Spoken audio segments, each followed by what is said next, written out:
میں اگر آپ کے ساتھ سختی کے ساتھ معاملہ نہ کروں تو یزید مجھے مار ڈالے گا، بیچ کا کوئی راستہ نکالیں۔ تو امام حسین نے کہا ٹھیک ہے، میں بیچ کا راستہ یہ نکالتا ہوں کہ میں مدینے سے نکل جاتا ہوں، میں مدینہ طیبہ سے ہی نکل جاتا ہوں تاکہ تجھے کوئی سختی وہ نہ کر سکے۔ اس نے گورنر نے کہا ٹھیک ہے، آپ یہ کام کر سکتے ہیں۔ سیدنا امام حسین رات کے وقت اپنے گھر والوں کے پاس آتے ہیں، یہاں سے شروع ہوتی ہے داستان۔ اپنے گھر والوں سے کہتے ہیں آؤ اب ہمارے لیے مدینہ تنگ ہو گیا ہے، یزید کی سختیاں بڑھتی چلی جائیں گی، اس کے ظلم کی داستانیں اب رقم ہونا شروع ہو چکی ہیں۔ اپنے گھر والوں سے کہا ہم سب ہجرت کر رہے ہیں مدینہ طیبہ سے۔ سب نے پوچھا کہاں جا رہے ہیں؟ کہا مکہ مکرمہ جائیں گے، وہاں جا کر کے حرم کعبہ میں رہیں گے۔ حرم کعبہ میں کوئی جنگ و جدال نہیں کر سکتا، قتل و قتال نہیں کر سکتا، حرم کعبہ میں جا کر رہیں گے۔ آپ اندازہ کریں رسول پاک نے ہجرت کر کے مکہ کو چھوڑ کر مدینہ آباد کیا، ان کے نواسے کے ساتھ ایسا معاملہ پیش آ رہا ہے کہ انہیں مدینے سے ہجرت کر کے مکہ جانا پڑ رہا ہے۔ رات کے وقت اپنے گھر والوں کو اٹھایا اور جتنے لوگ تیار ہوئے ہیں اس میں اپنے عزیز خاندان کے لوگ تھے۔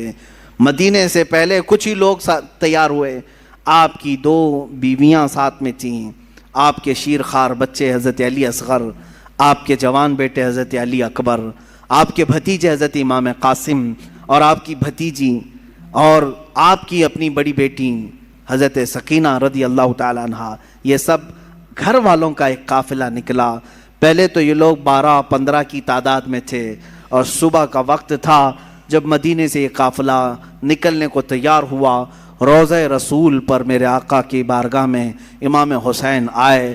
میرے عزیزو اب پھر یہاں سے حالات ہمارے بے قابو کر جاتے ہیں۔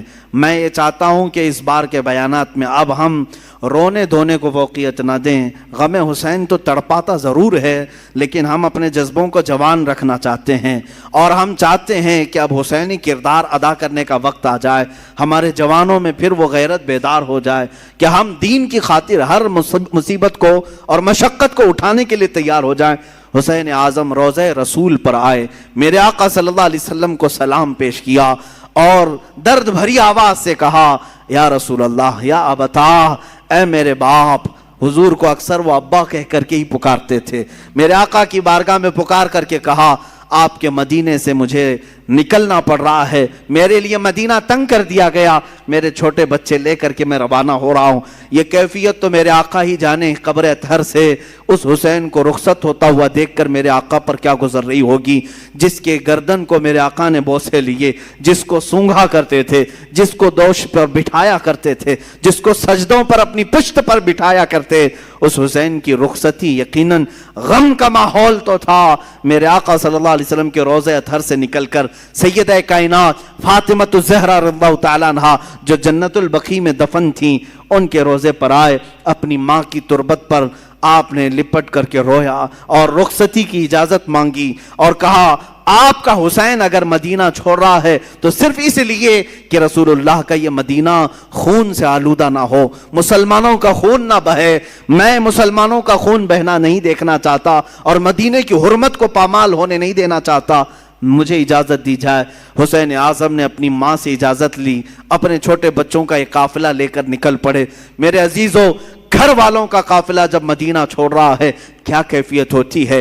ہم جیسے نکمے، ہم جیسے گنہگار صرف 7 دن یا 8 دن کے لیے عمرے پر مدینے جاتے ہیں تو چھوڑنے کا دل نہیں چاہتا، مدینے سے رخصت ہوتے ہیں تو آنسوؤں کی قطاریں لگ جاتی ہیں۔ کبھی ہم روزے کو دیکھتے ہیں، کبھی ہم بس میں آگے کا سفر دیکھ رہے ہوتے ہیں، مدینے کی سرحدیں نکلنے تک دل بار بار ہچکولے کھاتا رہتا ہے کہ مدینہ چھوٹ رہا ہے، مدینہ چھوٹ رہا ہے۔ ہم تو تمنا یہ لے کر کے جاتے ہیں کہ کاش مدینے میں موت آ جائے، میرے آقا کے قدموں میں دفن ہونا نصیب ہو جائے، لیکن جب رخصتی کا وقت آتا ہے پوچھو حاجیوں سے کیا کیفیت ہوتی ہے، عمرہ کرنے والوں سے پوچھو، مدینے سے جب رخصت ہو کر کے آتے ہیں میں نے خود دیکھا ہے حاجی کبھی کھمبوں کو پکڑ رو رہے ہوتے ہیں، کبھی دروازوں کو پکڑ کر، کبھی چمٹ کر کے اور بوسے دے کر کے رخصتی لے رہے ہوتے ہیں۔ حسین اعظم کا کیا حال ہوگا جن کا بچپنا اس مدینے میں گزرا ہے، جنہوں نے رسول اللہ کو نمازیں پڑھاتے وہاں دیکھا ہے، میرے آقا کو اللہ کی قرآن کی آیتیں سناتا ہوا انہوں نے وہاں دیکھا ہے،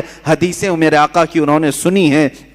جن کا کھیلنا کودنا اس مدینہ طیبہ میں گزرا ہے جہاں میرے آقا صلی اللہ علیہ وسلم ان کے گھر آیا کرتے، جبرائیل ان کے گھر اترا کرتے. یہ ساری یادیں چھوڑ کر کے حسین اعظم ہجرت کر رہے تھے. میرے عزیزو، ہجرت معمولی چیز نہیں ہے، یہ الفاظ میں بیان بھی نہیں ہو سکتی. آپ اپنے گھر بیٹھے ہیں، اللہ آپ کے گھروں کو سلامت رکھے. میں جانتا ہوں گھر کو چھوڑنے کی کیفیت کیا ہوتی ہے. ہم جب اپنے گھر چھوڑ کر دوسری جگہ خدمت اسلام کے لیے بھی جا رہے ہوتے ہیں، مجھے یاد ہے وہ بات جب پڑھنے کے لیے ہم بچپن میں مدرسے جا رہے ہوتے تو پورا سفر ٹرین میں روتے ہوئے جاتے تھے. کبھی ماں کی شکل سامنے آتی، کبھی باپ کی شکل، کبھی دوست یاد آتے، کبھی بھائی یاد آتے. ہم جانے کے 1 مہینے تک وہاں روتے رہتے تھے. ہمیں معلوم ہے گھر کو چھوڑنے کی کیفیت کیا ہوتی ہے. اور وہ حسین اعظم اپنے اس مدینہ رسول کو چھوڑ کر جا رہے تھے جہاں ان کی ہزاروں یادیں تھیں، جہاں ان کی ہزاروں یادیں میرے آقا سے وابستہ تھیں. حسین اعظم کی ہجرت پر لاکھوں سلام. انہوں نے اگر ہجرت کیا بھی ہے تو دین مصطفیٰ کے لیے کیا ہے. اے جوانوں، تم سب اس بات کو یاد رکھ لینا، اگر مصطفیٰ کے دین پر کبھی آنچ آئے، اگر وطن چھوڑنا پڑے، ہجرت کرنا پڑے، تو ہجرت کو بھی ہم برداشت کر سکیں. اس لیے کہ صرف اور صرف دین کے لیے جس نے ہجرت کیا، وَمَن يُهَاجِرْ فِي سَبِيلِ اللَّهِ، اللہ قرآن میں فرماتا ہے جو اللہ کی راہ میں ہجرت کیا، اگر بیچ راستے بھی اس کی موت آ جائے، اللہ اس کا اجر تیار کر رکھا ہے. ہجرت کا بڑا اجر و ثواب بھی ہے. میرے عزیزو، دین مصطفیٰ کے لیے یہ اٹھایا حسین اعظم نے سارا کشٹ، ساری مصیبتیں، ساری مشقتیں. یہاں سے نکل کر کے مکہ مکرمہ کا سفر کیا. مکہ مکرمہ جب پہنچے، امام عالی مقام، یہ شعبان کا مہینہ تھا اور شعبان کے بعد ٹھیک رمضان آنے والا تھا. مکہ والوں نے استقبال کیا اور اچھے سے سارے لوگ ملنے جلنے لگے اور کہا اچھا کیا آپ نے یہاں تشریف لائے، امن و امان کے ساتھ رہیں. یہاں تک تو معاملہ سب ٹھیک ہی تھا. امام حسین اگر مکہ ہی میں رہ جاتے، وہیں پر طواف کعبہ، حرم کعبہ میں مقیم رہتے تو کچھ ہونا نہ تھا. لیکن کیا کریں، قدرت کا لکھا ہوا وہ غالب آ کر رہے گا. ان کی شہادت اچانک نہیں ہوئی ہے میرے عزیزو. حسین اعظم کی شہادت ان کے بچپن میں ہی مشہور ہو گئی تھی. حضور اکرم صلی اللہ علیہ وسلم حضرت ام سلمہ اپنی زوجہ کے پاس ایک شیشی میں تھوڑی سی مٹی لا کر کے دیتے ہیں اور کہتے ہیں اے ام سلمہ، جبرائیل میرے پاس آئے تھے اور انہوں نے کہا یا رسول اللہ، آپ کی امت آپ کے اس نواسے کو ایک جگہ پر قتل کر دے گی اور خون بہا دے گی. میں رونے لگا تو جبرائیل اس جگہ کی مٹی بھی لا کر مجھے دے گئے. ام سلمہ کہتی ہیں میرے آقا نے وہ مٹی مجھے دی اور کہا جس دن یہ مٹی سرخ ہو جائے سمجھ لینا اے ام سلمہ میرا بیٹا شہید ہو گیا، میرا نواسہ شہید ہو گیا. یہ کب میرے آقا نے بشارت دی تھی؟ جب حسین اعظم کی عمر ابھی 5 سال کی تھی. 5 سال کی عمر میں ہی ان کی شہادت کی خبر مشہور ہو چکی تھی. پھر بھی لوگ کہتے ہیں حضور کو پیٹھ پیچھے کا علم نہیں تھا جو اپنے نواسے کی 50 سال بعد ہونے والی شہادت کی خبر دے رہے ہوں. میرے آقا صلی اللہ علیہ وسلم غیب دان نبی ہیں. آقا کونین صلی اللہ علیہ وسلم نے فرمایا تھا اور قدرت کا لکھا غالبانہ تھا. رمضان کا مہینہ چل رہا تھا. بیچ رمضان میں کوفہ والوں نے خط لکھنا شروع کیا. یہ کوفہ شہر ہے کیا؟ یہ سارا ماجرا یہ کوفہ میں آ کر کے اٹکتا ہے. کوفہ والے ایک ایسا شہر ہے جس کو تقریباً 14 یا 16 ہجری میں بسایا گیا تھا. اور ان لوگوں کی فطرت میں اس طرح عیب نکالنا یا فوراً کسی کا ساتھ چھوڑ دینا، یہ دغا بازی پہلے سے رہی اور شاید آج تک بھی ہوگی، آج تک بھی رہی ہوں.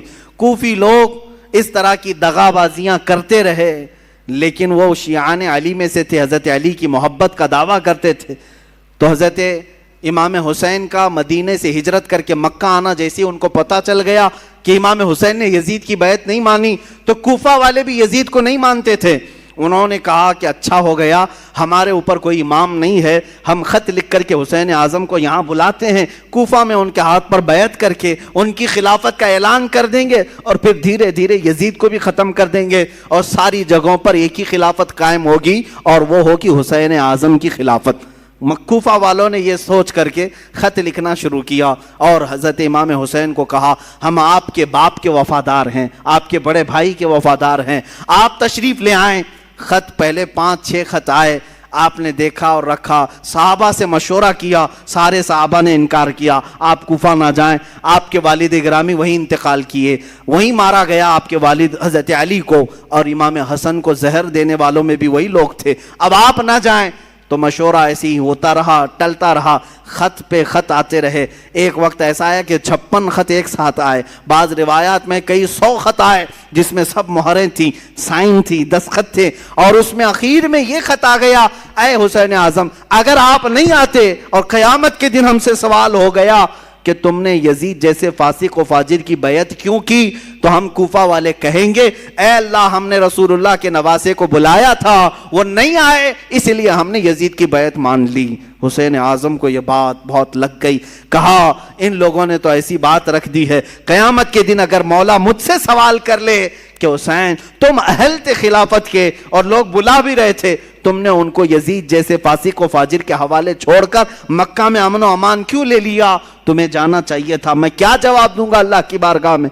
تو حضرت حسین سارے لوگوں کے مشوروں کو رکھتے ہوئے خود اٹھ جاتے ہیں۔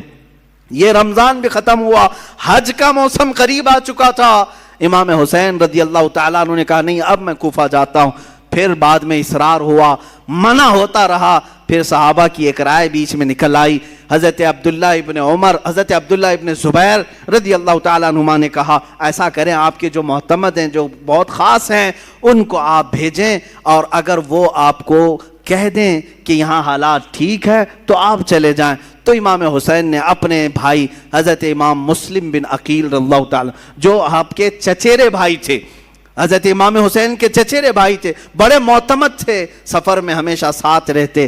اچھا یہ بھی میں بتاؤں، امام حسین جب مکہ آئے تو الگ الگ علاقوں سے سب ہجرت کر کے اس قافلے میں شامل ہو گئے تھے، تب جا کر کے یہ قافلہ 82 لوگوں کا ہو گیا تھا۔ جو 82 کی تعداد آپ سنتے ہیں یہ دھیرے دھیرے بیچ بیچ میں ملتے آئے۔ تو امام حسین نے حضرت امام مسلم کو بھیجا کہ آپ جائیں کوفہ اور وہاں جا کر کے آپ خط لکھیں، اگر حالات صحیح ہوں گے تو میں اپنے قافلے کو لے کر کوفہ آ جاؤں گا۔ امام مسلم نکلے اور جب وہ راستے میں گئے تو کچھ لوگوں سے راستہ پوچھتے ہوئے کوفہ تک پہنچے۔ میں بہت مختصر سے حالات بیان کر رہا ہوں میرے عزیزو۔ امام مسلم جب کوفہ آئے تو کوفہ والوں نے بہت شاندار استقبال کیا، بڑا شاندار استقبال کیا، اور اس کے بعد آپ کو گورنر ہاؤس میں لے گئے۔ وہاں جانے کے بعد نعمان بن بشیر نام سے جو وہاں گورنر تھے ان کو ہٹایا گیا۔ امام مسلم بن عقیل کے ہاتھ میں 12,000 کوفیوں نے بیعت کیا۔ روز صبح شام آپ کے ارد گرد بھیڑ لگی رہتی تھی، لوگ چاہنے والوں کی کثرت تھی۔ امام مسلم نے دیکھا کوفہ والے سچے عقیدت مند ہیں، سچی محبت والے ہیں، تو امام حسین کو انہوں نے خط لکھ دیا، حالات سب اچھے ہیں آپ تشریف لے آئیں۔ امام مسلم بن عقیل نے جب یہ حالات دیکھ کر خط لکھا، اچانک معاملہ پلٹ گیا۔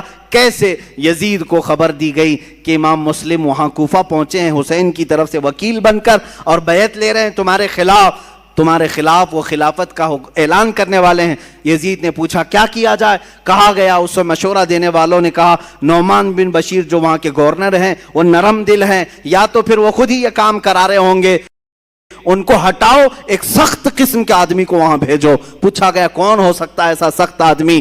تو سارے لوگوں نے عبید اللہ ابن زیاد کا نام لیا، جو ایک زانیہ کا بیٹا تھا اور بڑا ہی سخت قسم کا آدمی تھا، رحم نام کی کوئی چیز ہی نہیں تھی۔ ابن زیاد یہ بصرہ میں رہتا تھا، یزید نے اس کو گورنر بنا کر کوفہ بھیجا۔ وہ چوری سے کوفہ میں آیا، گورنر ہاؤس میں داخل ہو گیا، رات کے وقت آیا، کوفہ والوں کو معلوم نہیں ہوا۔ اچانک آتے ہی اس نے گورنر ہاؤس پر کھڑے ہو کر اعلان کیا میں خلیفۃ المسلمین یزید کی طرف سے گورنر بن کر کے آیا ہوں، نعمان بن بشیر بھی نہیں، مسلم بن عقیل بھی نہیں، اب تم سب کے سب یزید کی بیعت کرو۔ سب لوگ بھڑک گئے، بپھر گئے، سب گورنر ہاؤس کا احاطہ کیے، لیکن یہ چالاک عیار آدمی نے کوفہ کے معزز خاندانوں میں سے کچھ لوگوں کو گرفتار کر کے اپنے گورنر ہاؤس میں بند کیا تھا، اور 10-12 لوگ ایسے تھے جن کو قید کر کے رکھا تھا۔ امام مسلم کے ساتھ 10,000 لوگ آئے، گورنر ہاؤس کے اطراف گھیرا کیا۔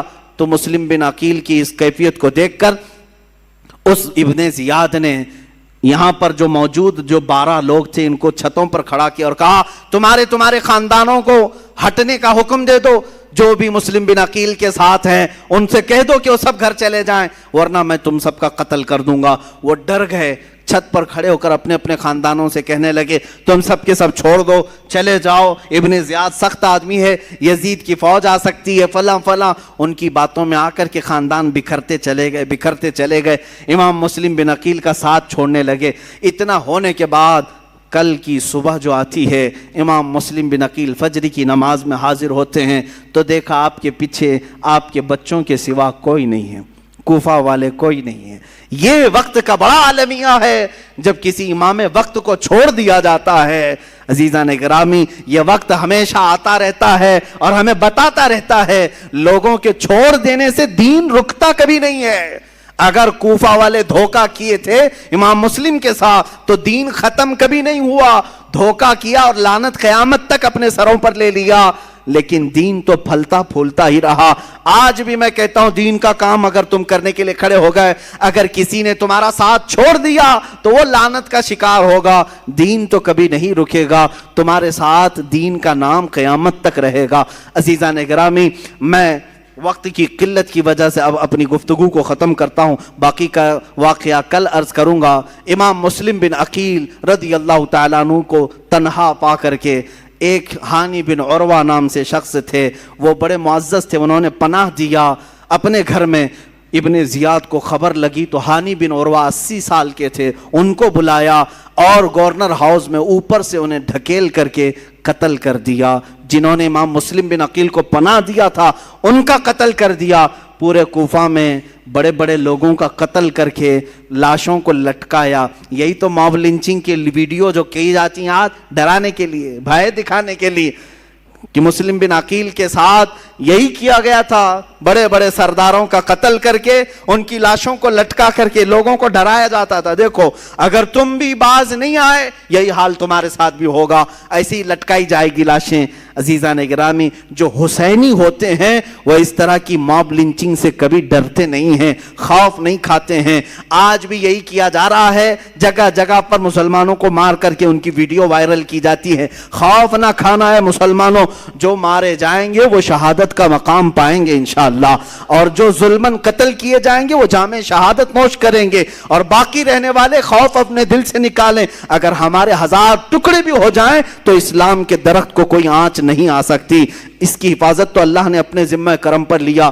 وہ وقت بھی آیا جب امام مسلم بن عقیل کو گرفتار کر کے ابن زیاد نے گورنر ہاؤس میں قتل کر دیا۔ انا للہ و انا الیہ راجعون۔ میں واقعے کو بہت مختصر سے عرض کر رہا ہوں۔ دوسرے دن آپ کی شہادت کے بعد جو کوفہ کے حالات ہوئے وہ بہت خطرناک حالات، سب ابن زیاد کے ہو گئے، سب یزید کے ہو گئے۔ پھر امام حسین کو خبر دینے والا کوئی نہیں تھا، وہ مظلوم امام، وہ میرے آقا کا سبط، وہ رسول اللہ کے نواسے، ان کو پتہ نہیں چلا، لیکن آپ سفر کے لیے نکل پڑے۔ پہلا خط پا کر کے ہی وہ کوفہ کے لیے نکل پڑے تھے، اور بیچ راستے میں ہی وہ کربلا کا میدان آتا